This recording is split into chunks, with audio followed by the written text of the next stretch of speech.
जय श्री कृष्णा। राधे राधे दोस्तों। राधा रानी आप और हमारे पर अपनी असीम कृपा बनाए रखे। दोस्तों, आज हम सावन मास की पुत्रता एकादशी व्रत कथा, शुभ मुहूर्त, पूजा विधि और पारण का समय क्या रहेगा, आइए जानते हैं। दोस्तों, हर महीने 2 एकादशी व्रत रखे जाते हैं। एकादशी व्रत भगवान विष्णु को समर्पण है। हिंदू पंचांग के अनुसार सावन शुक्ल पक्ष की एकादशी को सावन पुत्रता एकादशी व्रत रखा जाता है। मान्यता है कि एकादशी व्रत करने से समस्त पापों से मुक्ति मिलती है और साधक सभी सुखों को भोगकर अंत में मोक्ष को पा लेता है। सावन माह भगवान शिव और एकादशी व्रत जगत पालनहार भगवान विष्णु का समर्पण है। ऐसे में यह दिन हर व हरि की कृपा पाने के लिए उत्तम रहने वाला है। जानते हैं सावन पुत्रता एकादशी कब है।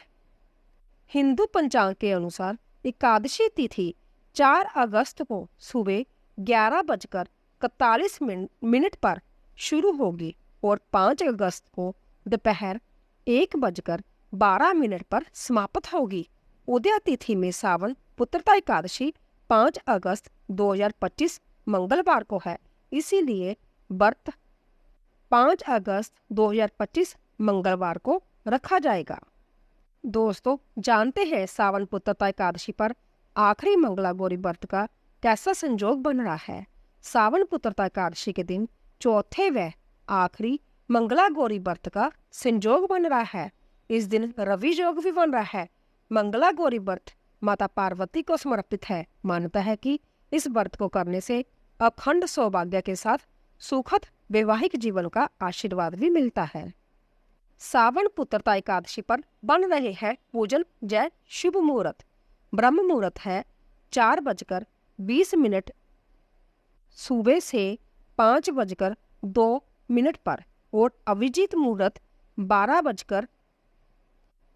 बजे से 12:54 पर और विजय मुहूर्त बन रहा है 2:41 से लेकर 3:35 पर और गोधली मुहूर्त बन रहा है 7:09 से शाम 7:30 तक।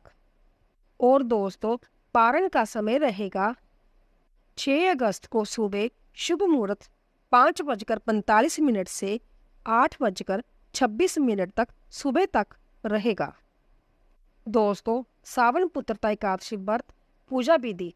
प्रांतीय कल स्नान कर स्वच्छ वस्त्र धारण करें। पीले या लाल रंग के वस्त्र विशेष शुभ माने जाते हैं। सूर्य को जल अर्पित करें। भगवान विष्णु की पूजा करें। तुलसी, पीले फूल, चंदन और मिठाई चढ़ाएं। पुत्रता एकादशी व्रत कथा पढ़े या श्रवण करें।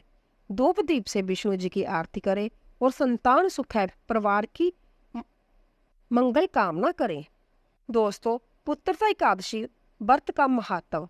पुत्रता का अर्थ है संतान देने वाला। मान्यता है कि इस दिन श्रद्धा और नियम पूर्वक व्रत रखने से भगवान विष्णु प्रसन्न होते हैं और संतान की इच्छा पूर्ण करते हैं।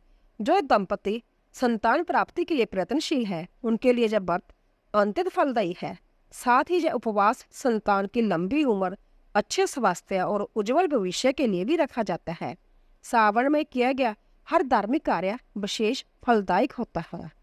दोस्तों, पुत्रता एकादशी केवल आध्यात्मिक साधना की नहीं बल्कि पारिवारिक एकता और रिश्तों की मजबूती देने का शुभ अवसर है। यह दिन हमें यह सिखाता है कि विश्वास, धैर्य और श्रद्धा के साथ हम जीवन में हर इच्छा की पूर्ति कर सकते हैं। यदि आप भी संतान सुख, बच्चों की सफलता या पारिवारिक समृद्धि के लिए व्रत रखने की सोच रहे हैं, तो सावन पुत्रता एकादशी आपके लिए श्रेष्ठ दिन है। शुभ मुहूर्त में पूजा करके और विधि पूर्वक व्रत का पालन कर भगवान विष्णु का आशीर्वाद प्राप्त करें। सावन मास की पुत्रता एकादशी व्रत कथा आइए शुरू करते हैं। श्री धर्मराज युधिष्ठिर ने भगवान श्री कृष्ण से कहा, हे केशव, अब आप मुझे श्रावण माह के शुक्ल पक्ष की एकादशी की कथा सुनाइए। श्री कृष्ण जी ने कहा, हे युधिष्ठिर, अब आप श्रावण माह के शुक्ल पक्ष की एकादशी का व्रत तथा महात्म्य श्रवण करो।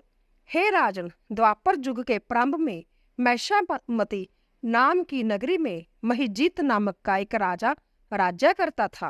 वह राजा पुत्रहीन था, जिसके कारण वह हर समय चिंतित और दुखी रहता था।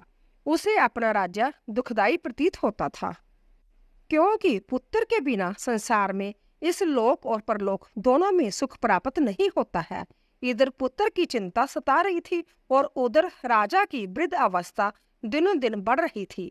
एक दिन उस राजा ने अपनी प्रजा को इकट्ठा करके कहा, हे प्रजाजनों, मैंने आज तक ना तो कोई अपने जीवन में पाप ही किया है और ना ही अन्यायपूर्वक प्रजा से धन लिया है। अपनी प्रजा का भी मैंने सदैव पुत्र की तरह पालन किया है तथा अपराधियों को भी पुत्र तथा बांधवों की भांति दंड दिया है। फिर क्या कारण है कि इस प्रकार धर्मयुक्त राज्य करने पर भी मैं इस समय महान दुख पा रहा हूँ? मेरी समझ में जय कुछ भी नहीं आ रहा है। राजा महिजीत के दुख का कारण जानने के लिए उसके मंत्रीगण अंतत चिंता में होकर वन को गए। वहां पर बड़े बड़े अनेकों ऋषि मुनियों के दर्शन किए। अंत में वह भ्रमण करते हुए उस स्थान पर पहुंचे कि जहां पर व्योवृद्ध धर्म के ज्ञाता सर्वश्रेष्ठ लोमश ऋषि विराज थे। सब मंत्रियों ने जाकर ऋषि को जथा जोग्य प्रणाम किया तथा हाथ जोड़ विनयपूर्वक मुनि से प्रार्थना करके कहा, हे देव, हमारे वो भाग्य है कि जो हमें आपके दर्शन का लाभ मिला। लोमश जी ने कहा, हे ब्राह्मणों, आपके इस सद्व्यवहार से मुझे अत्यंत प्रसन्नता हुई। अब आप लोग अपने आने का कारण निसंकोच होकर मेरे सामने प्रकट करो। यह सुनकर सब लोग अति प्रसन्न हो कहने लगे, हे महर्षि, आप हमारे कार्य को तथा हमारी बातों को जानने में ब्रह्मा से भी अधिक समर्थ हैं। अंत आप हमारे संदेह को दूर कीजिए।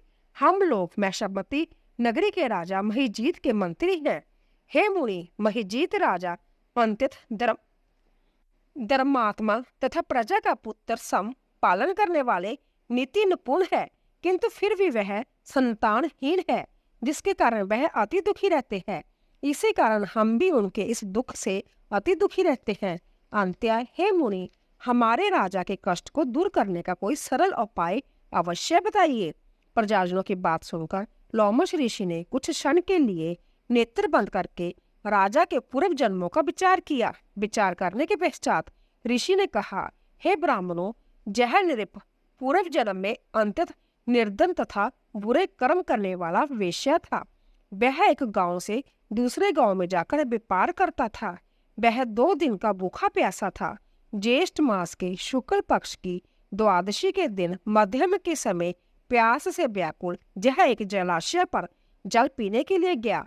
वहां पर एक गाय जो उसी समय की ब्याई हुई थी, गर्मी के मारे प्यास से व्याकुल हो जल पी रही थी। इस राजा ने उस गाय को अध प्यासी ही जल पीने से हटा दिया और सम्भ्य जल पीने लगा। हे ब्राह्मणों, इसी कारण से इस राजा को यह दुख देखना तथा भोगना पड़ रहा है। एकादशी के दिन भूखा प्यासा रहने के कारण से यह राजा हुआ है और उस गौ को प्यासी हटाने के कारण से इसको यह संतान ना होने का कष्ट भोगना पड़ रहा है। मुनि की यह बात सुनकर सब लोगों ने कहा, हे देव, शास्त्र में कहा गया है कि पुण्य के प्रभाव से पाप नष्ट हो जाते हैं। कृपा करके आप ऐसा उपाय बताइए कि जिसके करने से राजा के पूर्व जन्म के पाप नष्ट होकर संतान की प्राप्ति हो।